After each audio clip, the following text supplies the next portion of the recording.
everybody. It's Daphne here at Laura Entertainment. We are sitting down with the very lovely Flaminia Graziadei. Graziadei. I had her say it because I know I don't want to mess it up. I don't want to mess it up. How are you doing today? I'm very good, thank you. Very good in hot and sunny Italy at the moment. Are you working on anything over there? Yeah, I am. I am. I am based in London, but I'm here for a couple few months working on my co-production. Is a British UK Italian co-production for a feature film, and I'm also just for not letting the grass grow under my feet. I'm also producing a show film that I'm gonna shoot in mid-July. So you're going to be I'm busy. gonna, yeah. I don't like to stand still, you know. So what made you decide that you wanted to become a director, a film director? Well, this is a long story, but anyway, I used to be a performer myself. I come from dance. I used to be a dancer, professional dancer, singer, and actress. Then from there, I moved into theater direction. Then in 2001, I got together with some people in cinema, and I had the first chance to work on set as a second AD because obviously I was coming from already from directing and all that. And it was here in Italy, and it was alongside actually some Oscar winning um, professionals like sound designing, like DOP, uh, people, very, very knowledgeable. And I got the bug because cinema is a bug, literally. So from theater and dance theater and all of that, I progressively moved more and more and more. And after a couple of, no, 3, 4 projects as a first AD, I just moved directly into direction. And when I moved back to London in 2012, I created my own film company. It's called London Film, London Rome, and uh, and that's how I just carried on producing, directing for the last 10 years. So what do you prefer? You prefer directing over dancing, I see. I cannot really say that. The problem is, first of all, there's a matter of age. That Yeah. can do it at a certain level, performing level forever. But no, there's been a moment. This is actually what I meant to say also before. There's been a moment in which I felt that I was tired of being someone else's instrument and I had to find my voice. And this started already in dance, and I became a choreographer. And then obviously creating your own, especially dance theater work, there's a lot of direction that goes into it, and and writing of your show. So that moved me towards direction already in theater. And then because of cinema, it was like just completely a natural. When I met cinema, it was a natural progression. Yeah. And I, sometimes if I have a problem and a small role doesn't come on board and I can actually cover it, that has happened. And I said, okay, don't worry, these 2 lines, okay, I do that. But I don't, and I've done, I mean, now probably goes back about 10 years. But, I've done work in television as an actor and all that, but I'm actually happy where I am. I'm really happy in being behind the camera and working with actors from another angle, from the direction perspective. So I think I'm really happy where I am now. Yeah. Yeah, it's different when you go from acting and to the other side of the camera. And that's what a lot of people don't understand, I feel like, is they think, it like they say, "Oh, it's easy, it's easy." No, neither side is really easy, but our side is not easy. And um, to be honest, I think that having been an actress myself and a performer myself helps me in directing actors. Yeah, In terms, I know I studied that. I yeah. know how, and I studied then afterwards, I studied also direction, obviously, but I know how an actor approaches a character. I know all the work. I know the vulnerability because actors look these big stars, really tough, and they are actually, in my opinion, when they are working there and they put themselves in your hands as a director, they are the most vulnerable creatures, and they do need to be well directed, reassured, protected by the director. I am not one of those directors that shouts over her actors. I don't believe that any actor should be shouted at or being half treated. I try to go in a different way. I always manage to get exactly what I want. Yeah. So I think my system too works. And I love my actors. I do. I'm one of those directors that gives in cinema that gives a lot of attention also to that part, as much as the attention I give to the camera and the work with the DOP and the work with the crew. I mean, they are two. Cinema is a blending of many things, and the director, in my opinion, has to be good at choosing the collaborations because um, because it's my project as much as the costume designer, as the actors, as the DOP, as the set designer, as the makeup artist. You understand what I'm trying to say? Is that director has to be very good at that, in my opinion. Yeah. Learning all sides, definitely. I believe Yeah. that. Because I mean, if you don't have the image of the way that you want it in the way that, everybody else has their take on it, then you're not going to create the perfect picture, basically. Because that's No, what you. the picture, Sorry. you know? Yeah, exactly. You need to be um, respectful. Also, the vision of the set designer or the costume designer, they're working for you. They're working with you and for your vision. But they have their own vision because they're artists as much. So it's there are a lot of components that conjure up in creating a good movie. And the director has to be really wise, in my opinion, in balancing out all of these components. Um, and with the aim of delivering his own vision. So there's a lot of psychology, going on in there. Trying to understand the dynamic with the actors as well as with your crew. You need to understand who you're going from, and try now, instead of going against it, trying to take it on your side. Sometimes it happens that you go rouse discussions. It can happen, but in general, uh, I always try to study what I have in front and trying to make, for example, with the actors, to make, if I see that an actor has got weak points, I try to turn them into a strength. Yeah. So instead of working against the weak points, I try to work around them to make them like a characterization of that actor. Yeah. So I that like sorry. I like that actually, because I've had this conversation with a couple people, to where what would be the weakest role that I would do personally, me. And I tell everybody, I'm like, well, I'm more like I guess it was from growing up with so many brothers and just being raised with the boys. I said, I'm just so used to being the hard ass that I think that it would be really hard for me to be put into a lovey-dovey type role, you know? Yeah. And I was like, because that's not me. I mean, that's not me at all, even in a relationship.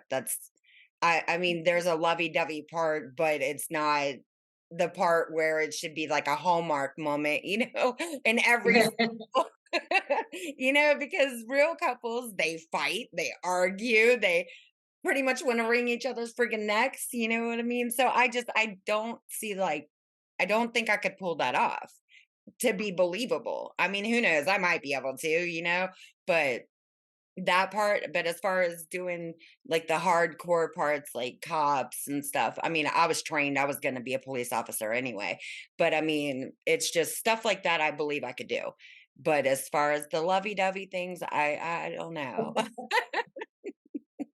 Oh no. Probably not even that much fun for you. Something like this, you need to love your character, otherwise what's the point? No, because I mean, I don't know. There's a whole other thing behind that, but it doesn't matter. So what is your favorite genre of movies? Well, interesting. Um, sorry. Um, um, I have several, to be honest. I tell you one of my favorite directors, so which is a big hint, which is David Lynch. So I really love that kind of genre, that kind of thrilling pace, but mixed with but probably psychological thrillers are very, very interesting to me because there is the action, but also the the psychological part. So with layers or with depth, and um, and in general, and then everything that is social. So LGBT matters, mm, old age, oh, everything that's got they analyze the humans and the various controversial phases of their existences is something that also moves me a lot as a director. As a viewer, uh, I'm a voracious um, audience of TV series and things like this. I love I must say I love a lot of the. I told you I live in London, so I'm also a British citizen, and I do love the way they create some of the TV series, even for BBC. I mean, there are some that are so, you're sitting there, they're so political in the way they talk, socially political, and they attack the government, and you think, Jesus Christ, this is BBC too. How is it possible that they let this happen? Because it's a government that tends to shut you up a lot. But then they got this freedom, and the BBC. A lot of people think that the BBC is actually very much aligned with the government. But then they got this kind of freedom, and there is a very there's a lot of research. There's a lot of work in the scripts, in the dialogues, in the actors are amazing. Well, Britain and US, they are the best. So yes, um, this I mean let's put it like that. Um, I'm not terribly drawn towards your Christmas movie. Christmas comedy, okay? Let's put it like that. That's in Italia we call them cine panettoni. You know what panettone is? It's panettone what you eat at Christmas Yeah. in Italy. So it's cine panettone because they every year there's one of these stupid sorry, I shouldn't say that, but You're yeah, fine, huh? they are You're fine. crass comedies, and they come out. And I've seen it also through Netflix that they do it quite a lot also in the US now. Yeah. And let's say that that is not the thing that I would love to do. A bit like you and the lovely dove, a The bit like BBC, they have a lot of funny things. I know that we were hooked on, the Top Gear with Jeremy and, oh my god, who's the little guy? I can't remember his name. It's Jeremy, but you know the show Top Gear, where they're driving the yeah. car. I Yeah, and don't watch. oh, Hammond, Richard Hammond and, Right, yeah. Jeremy Clarkson and oh my who is the other guy? It's right there, I'll think of it in a minute. But the stuff that they say is just so funny, and I was really into that. I was kind of disappointed when they wanted to take it away, and then finally they brought it back on their own. But James May. they started one, oh yeah, that's right, May, James May. And they started the one over here for the American version of Top Gear. And I was just like, oh hell no. You know? No. It's done. It's either the original people or just do the show, do away with the show, because I believe when you're trying to do it, and the only thing I have actually found that I've seen a difference in, because I didn't know that they made another ghost show that's over here on, it's on CBS. It's called Ghost, but they have it over there, and that's where they originally got it from, was over in London. And I mean, I love the one that they do over here too, but I started watching the other one off and on to see the similarities between them. A lot of people probably don't even know that that show's been made over there, and that's how we ended up with it over here, is All from, right. yeah, and it's a funny little show. It is. I like I it. don't look, to be honest, I don't watch much of factual entertainment. Yeah. I watch a lot of films and TV series. That's what I mainly watch. Also because obviously, you go only the evening for being in front of television and not all of them. So, there's only so much. I'm the same way. I watch a lot. There are particular series. I mean, all these movies come out and everybody's like, "Have you seen this movie? This movie?" And I'm like, "No." And they was like, "Well, what do you watch all the time?" Well, I've got like just a certain couple of little shows that I watch, and it's pretty much over and over and over. I don't know why I do that. I'll just watch them over and over and over. And it's Mom, the show Mom. I like that show. And then Mike and Molly for sure, and Friends. I'm still hooked on Friends, even though that show's from way back in the day. You know what I mean? But the movies, I mean, yeah, and my favorite was always, as far as genre, to be in is the horror Sorry, I movies. don't know how to close to get rid of the cries. I've put the volume down. Oh, when your phone goes off. Sorry.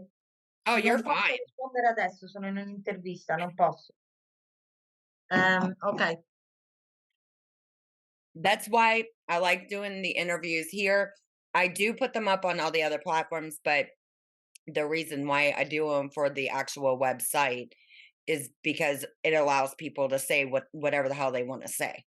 You know, Yeah. it does, and Facebook can't kick it off, or and Yeah, no, you're right. Yeah, definitely. Google's definitely not gonna kick it off. So, I mean, because it all goes to Google anyway, and that's why I prefer to put these interviews up on the website, because Yeah.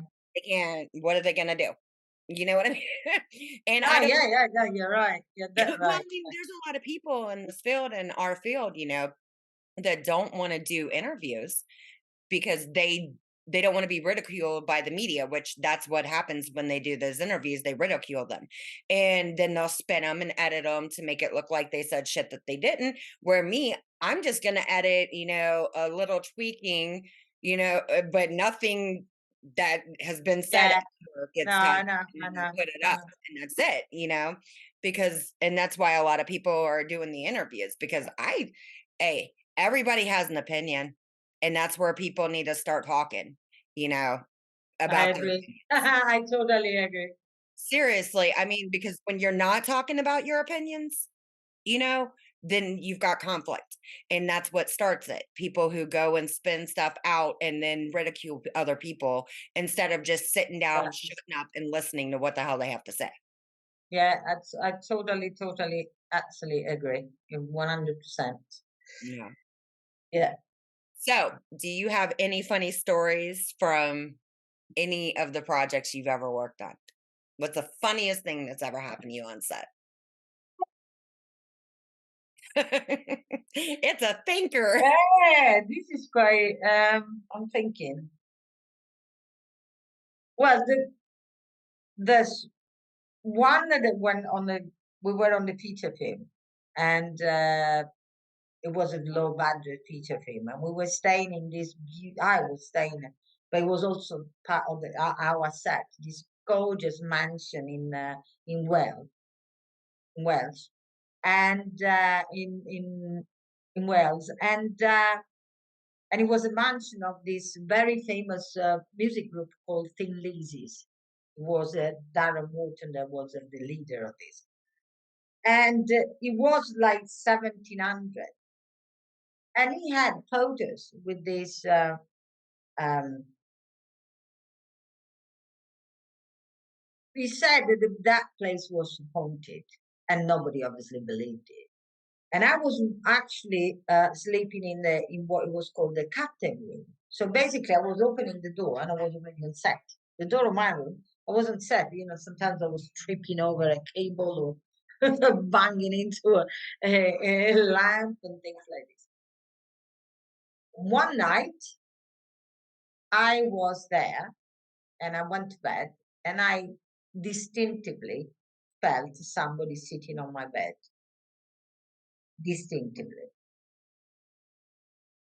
And obviously there was nobody there.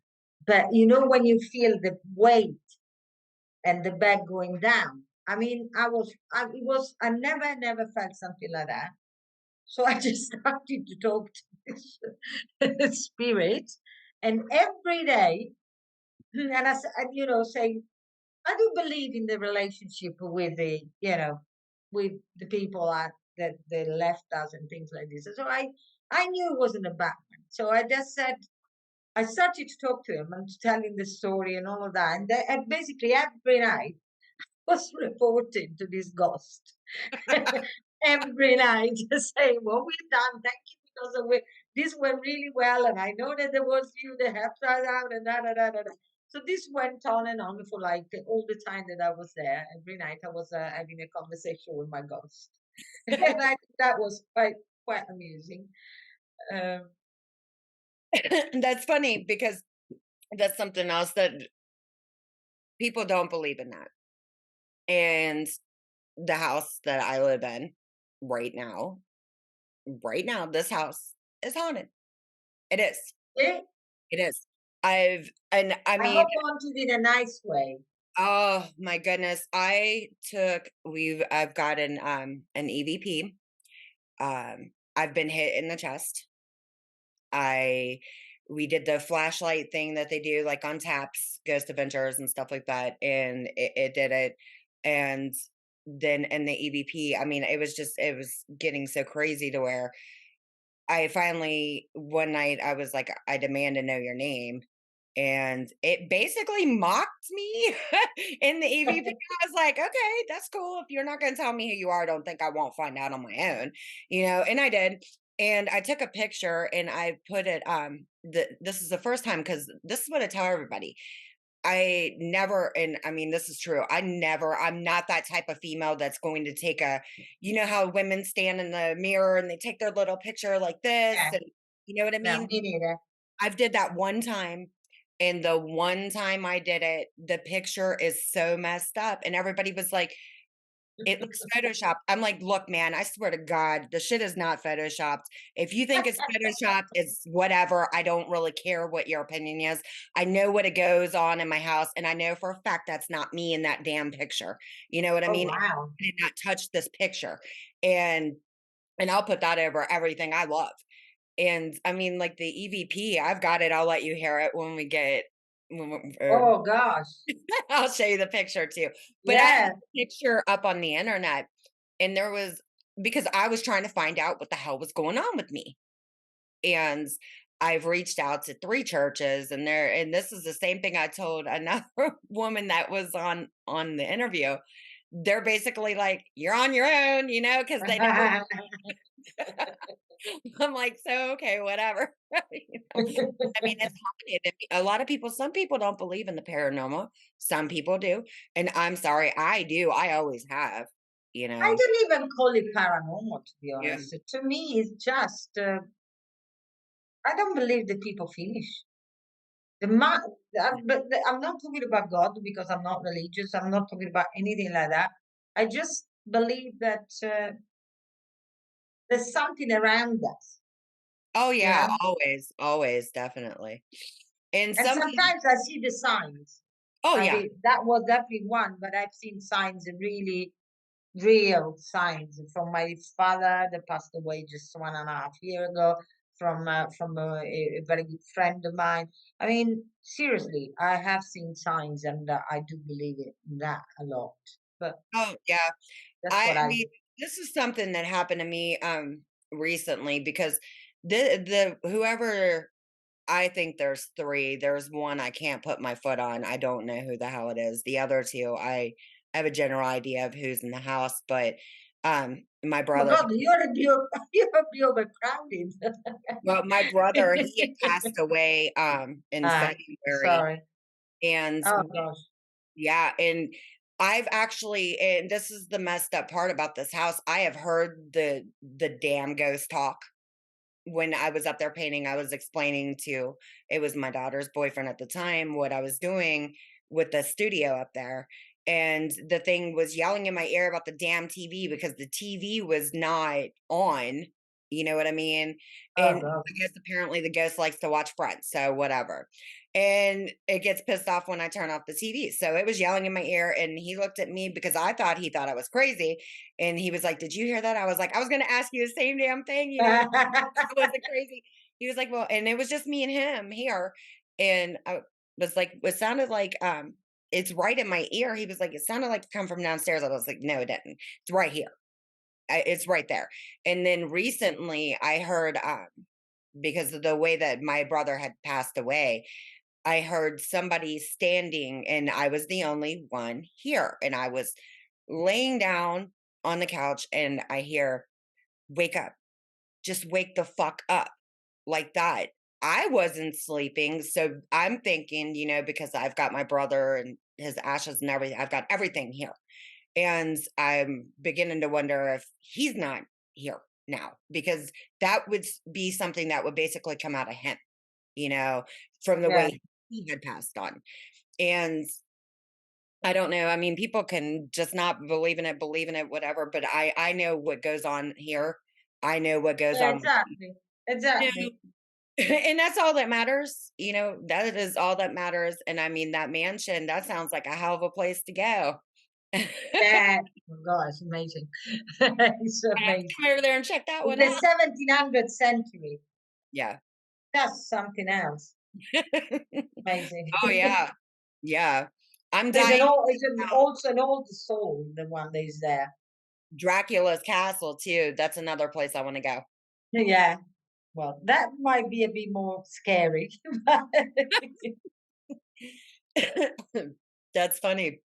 Okay, so, what advice do you have for aspiring filmmakers, whether it be actors, dancers, directors, moving forward? All of them, or each one of them.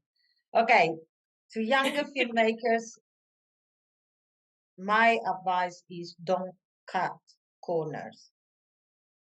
Don't experiment, but also be humble. Start from the beginning, from the bottom of the crew.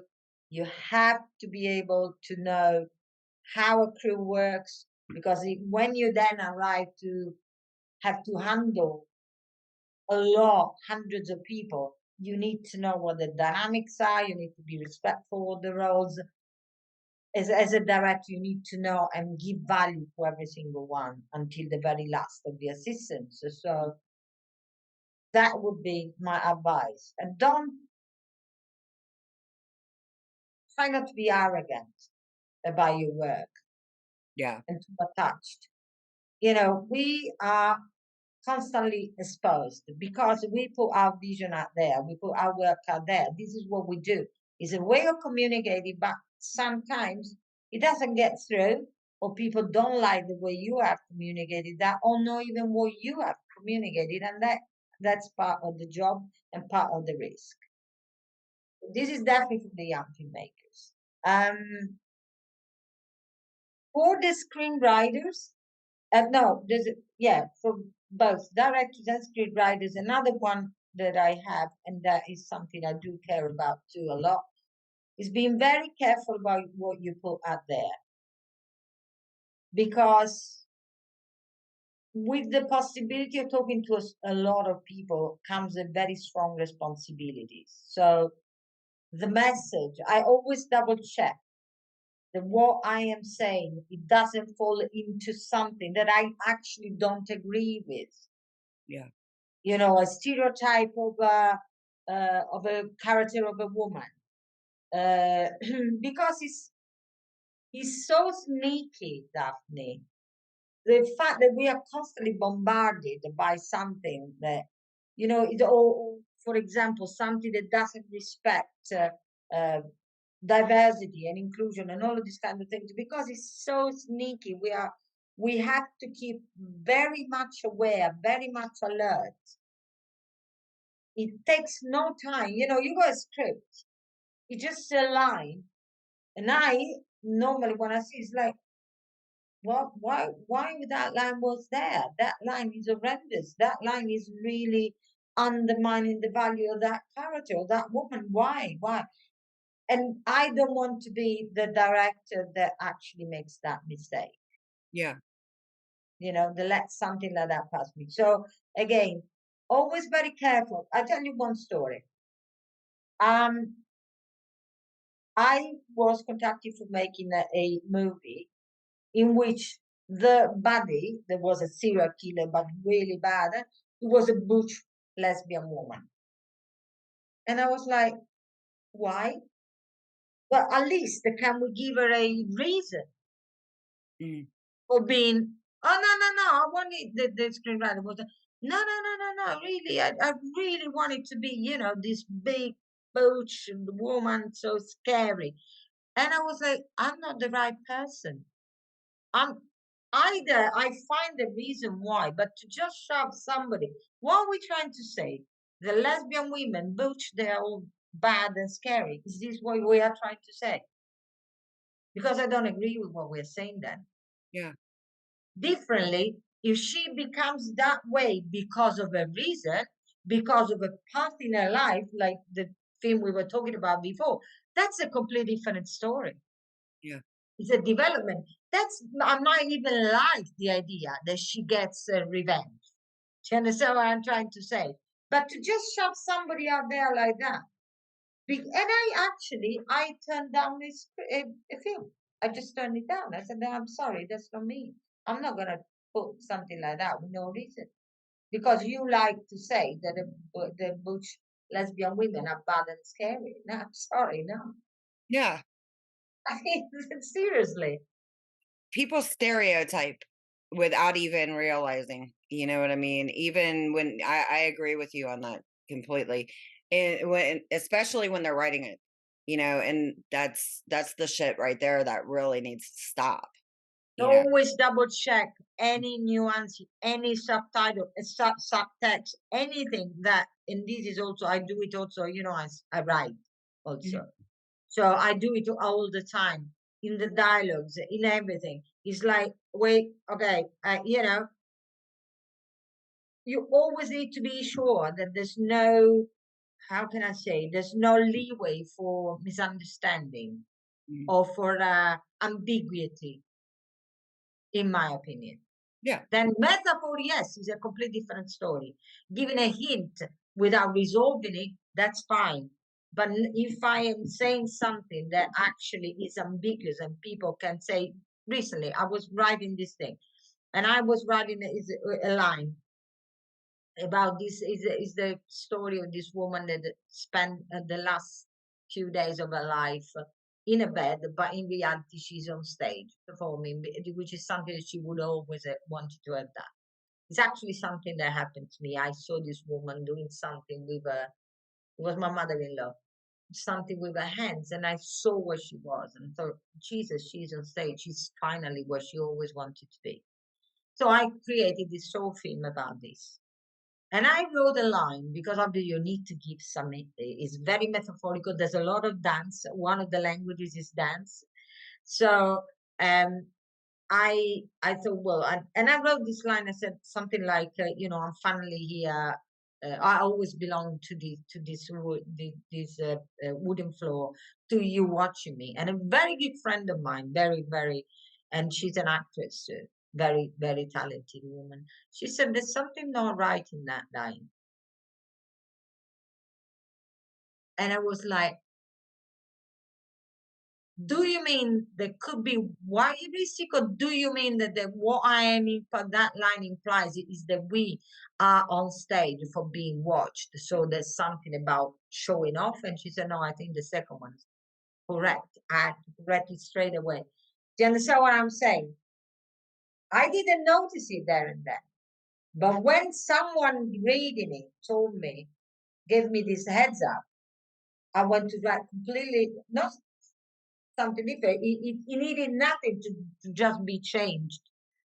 So it was, I think, for me being with you instead of you watching me. So there was a completely different way. And you turn from somebody that you take to somebody that you give. From something that you take to something that you give. Yeah. And it changes completely the point of view. Yeah, it does when you're right. You never catch that either. People don't get it. Writing's not easy. And it's one or two words that can spin it in a whole different direction or spin it back another. And then you just sit there all the time, just staring like, okay, how can I write that? Then you erase it. Then you write it again. Then you erase. I mean, 50,000 times this happens with a lot of scripts.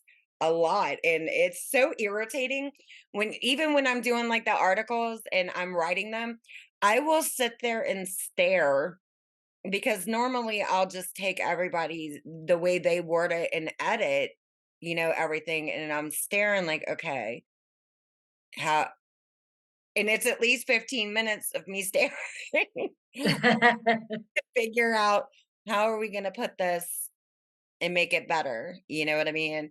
And then if I put it out, I won't like it, then I'll end up staring again for another 15 minutes. That's why those articles take me 2 days to write, because it's not easy. Exactly. Yeah. But communication is not easy, but it's a very, very powerful weapon, very powerful thing to be put in the position of communicating. But as I said, we need to take responsibility for that. Yep, definitely. So where do you see yourself? This is my last two questions. Okay. 5 years. Where do you see yourself in 5 years? Well, obviously that I've made this movie, that I have possibly stepped on to the TV series that are going in development, and hopefully that I bought a place in Provence, because I've just been there and I love it, and I'm looking for a home there. So it'd be London, Rome, and Provence in the middle, just to go and rest there. It's fantastic. Rest and write. Perfect. I bet it's so pretty. I've never been there yet. And my last question, and this is one that I ask everybody: what is your motto that you live your life by? Say it again. What your motto? Like, do you have a personal motto? I don't understand what that means. Okay. Model. Motto. Yeah. Okay. In terms of profession, or in terms of in your life, the way that you would live your life by, like people say, live your life to the fullest, or right. Yeah.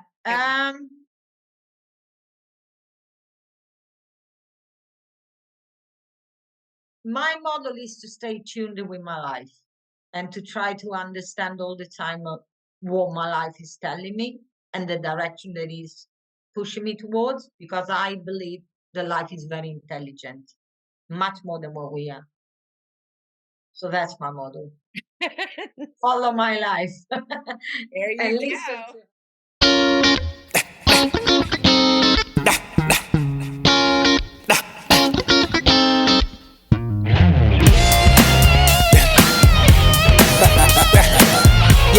Yeah, it's over, baby. You said that you love me, you said that you care, you say that you will die for me, girl, but you know that just hot air. I don't care what you say, I don't care what you do. No need to look to your left, girl, cause nothing belongs to you. Now you try me, you You know you can't run them games on me. Now you creeping. I saw you stepping out with that G, yeah. Say what you wanna say, do what you wanna do, play how you wanna play. It's over. It's over. It's over. It's over. Say what you wanna say, do what you wanna do, play how you wanna play. It's over. You know, you know, you know it, you know it. No more playing with my mind, no more wasting all my time, no more telling all your girlfriends that you're spending every dime. You know you don't get nothing from me. It's time to set your whole heart free. Just say what you wanna say, do what you wanna do.